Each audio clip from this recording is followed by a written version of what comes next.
எந்த ஒரு விலங்கும் தன்னுடைய இறைப்பைக்கு மேலாக இன்னொரு வயிறு வளர்ப்பதில்லை.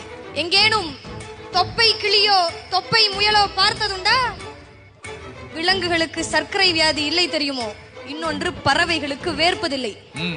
எந்த பறவையும் கூடு கட்டி வாடகைக்கு விடுவதில்லை. எந்த விலங்கும் தேவையற்ற நிலம் திருடுவதில்லை.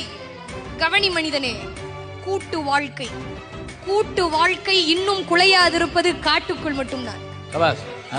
மனிதனே, இதை மனங்கொள். கர்ப்ப வாசனை கண்டால் பறவைகள், அதாவது காளை பசுவை சேர்வதில்லை. ஒருவனுக்கு ஒருத்தி என்பது உனக்கு வார்த்தை, ஆனால் புறாவுக்கு வாழ்க்கை. எந்த புறாவும் தன்னுடைய ஜோடி இன்றி பிற ஜோடியை தொடுவதில்லை. மாண்டால் மானின் தோல் ஆசனம், மயிலின் தோகை விசிறி, யானையின் பல் அலங்காரம், ஒட்டகத்தின் எலும்பு ஆபரணம். நீ மாண்டால்